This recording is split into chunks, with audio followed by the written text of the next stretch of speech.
Oke, baik. Sekarang saya akan mengomentari hasil tugas dari Afrilia Lindra, ya. Afrilia itu membuat judul aplikasi pengolahan data KIA, Kartu Identitas Anak, pada kantor Camat Kalidoni, Kota Palembang menggunakan metode waterfall. Oke, kita langsung lihat ininya aja, rancangannya saja. Oke, waterfall sudah ada ya di bab 1. Tahapannya yang pertama analisis, yang kedua desain, kemudian implementation, testing, dan maintain. Berarti bab 2-nya ada analisis, oke.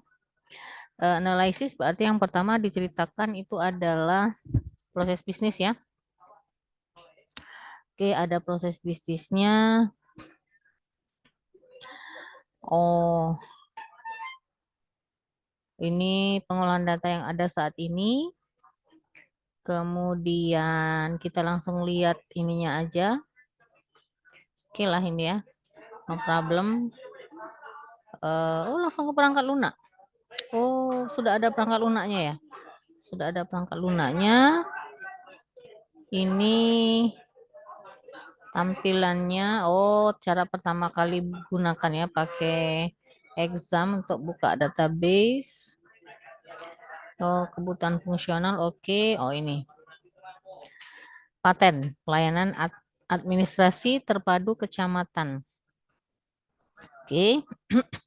Oke, ada dokumentasi. Bagus. Ya, bagaimana mengolah data KIA, kartu identitas anak. Ini workflow-nya ya, mulai dari menyerahkan berkas pengajuan, yang terlibat masyarakat, petugas pelayanan, dan di Capil ya. Oke, yang pertama skenario pengunjung. Nah, Afrilia, nama skenario itu tidak boleh seperti ini. Pengunjung itu maksudnya mau diapain? Mau didata. Nama ini kalau kalau kita lihat aksi aktornya kan entry nama anak klik set. Nah, berarti dia mencari nama anaknya. Nah, ini namanya bukan pengunjung tapi mungkin mencari data anak. Ya kan kalau kita lihat deskripsinya skenario untuk pengunjung atau masyarakat yang melihat data kayak oke. Ya. Jadi yang pertama kali yang dibuat namanya itu masih belum benar, buat namanya melihat data anak. Nah, pertanyaan saya untuk melihat data anak ini berarti datanya sudah dientrikan, ya kan? Mana skenario untuk mengelola data anak? Nah, kayak gitu. Oke, kita lihat dulu yang berikutnya. User, oke. Kemudian login, oke. Berkas masuk, oh ini ya. Berarti yang tadi pengunjung itu mestinya setelah kelola data berkasnya dulu, ya. Berkas masuk ini siapa? Klik menu daftar, tambah ID berkas nama. Oh, oke, ini berarti mengelola data anak, bukan jangan buat namanya tambah berkas masuk, jangan. Jadi skenario untuk mengelola atau kelola data anak atau di mana kalau dalam kelola itu berarti dia bisa menambahkan, bisa menyimpan, bisa mengedit ya dan seterusnya. Kemudian ini apalagi kelola berkas KIA. Oh, bukan kelola berkas ini, ubah status proses selesai. Oh, berarti skenario-nya namanya mengubah status. Nah, mengubah status data KIA. Apakah diproses, apakah sudah selesai, apakah diterima, kayak gitu. Kemudian cetak tanda terima, oke. Profil. Profil siapa ini? Profil user, ubah profil. Oke, di sisi user boleh saja, silakan saja ganti password. Oke, logout. Oh, jadi logoutnya tulisannya masih belum benar ya. Berarti ada 19. Jadi dia ini ngentri ke data KIA yang akan dibuatkan KIA-nya, mengentrikan data anak yang akan dibuatkan KIA-nya sampai nanti apakah KIA-nya itu sudah terbit atau belum gitu ya kartunya kan gitu ya. Oke. Bagus, tapi penomorannya aja yang dibenerin lagi sama namanya. Ya. Oke, ada 9 skenario. Oke, bagus. Ini oke. Oke, ini sudah ada semua. Oke, 9. Mestinya ada 9 skenario karena yang di atas kan ada 9. Kenapa di sini ada 8 ya? Oke, kelasnya, kelasnya kesimpulannya mana? Oh, mestinya disimpulkan ini, Aprilia. Kelas-kelas ini disimpulkan berdasarkan scan apa objek-objek yang ada di atasnya, ya. Misal nih, objeknya ada ketua program studi dan dosen. Nanti menjadi kelas namanya user. Nah, berarti kelas user itu berasal dari objek ketua program studi dan dosen kayak gitu. Jadi dibuatnya nggak skenario kayak gini lagi, tapi langsung ke penyimpulan dari objek yang sudah dibuat sebelumnya, ya. Nah, berarti kelasnya saya nggak tahu nih kelasnya ada berapa ini, ya. Kalau kita lihat kelas admin, kelas admin, kelas admin, nggak kayak gitu. Saya masih salah.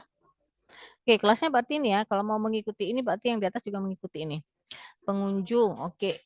Admin, login, berkas masuk 45, data KIA-nya, tanda terima, ubah profil sama oke, ada 9.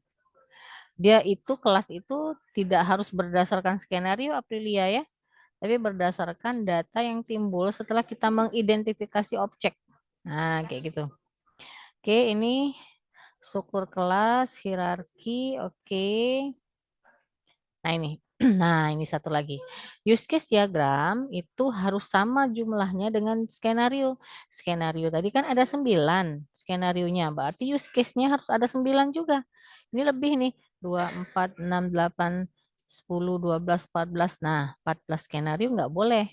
Jadi jumlah skenario sama dengan jumlah use case ya. Nanti diperbaiki. Activity diagramnya juga berarti 2, 4, 6, 8, 9. Nah, juga harus sama dengan jumlah skenario kalau kamu mau menyamakan. Kecuali kalau kamu mau buat secara detail. Misal nih, jadi kan kelola data anak misalnya ya, kelola data anak. Nah, kalau data anak itu ternyata ada proses yang mesti kita lalui, ada beberapa aktivitas. Boleh kamu buat activity diagram untuk kelola anak atau kelola data anak. Ini aktivitinya. Nanti ada kelola yang lain, ada lagi aktivitinya. Boleh juga seperti itu. Atau kalau tidak galak pusing, boleh dibuat jumlahnya sama dengan skenario dan sama dengan use case. Jumlah activity, ya, jumlah simbol-simbol ini, ya. Sequence nggak usah dibuat juga nggak apa-apa. Nah, ini tadi ada berapa? 9, 2, 4, 6, 8, 9. Oke, jadi jumlahnya harus sama dengan yang di atas ya. Jumlah kelas yang ada di sini harus sama dengan jumlah kelas yang ada di tahap analisis. Oke, apa saja tadi? Oke, ada admin, berkas masuk, pengunjung, kelola data IKK, sama ya. Oke, sama. Kemudian ini desain awalnya. Oke, Aprilia sudah sampai ini ya. Sudah sampai program nggak Aprilia? Ibu belum cek. Oh, sudah ya. Kalau sudah sampai coding, oke. Jadi dia cuma daftar ke nama ininya, keluar nanti di daftar ya. Mana laporan ininya? Oh, ini. Daftar ke AIA. Oke. Oke. Berarti desainnya aja yang perlu Aprilia revisi ya. Oke, ini coding-codingnya. Oke, no problem. Nanti saya cek juga videonya. Ya. Saya rasa cukup komentar dari Ibu untuk Aprilia.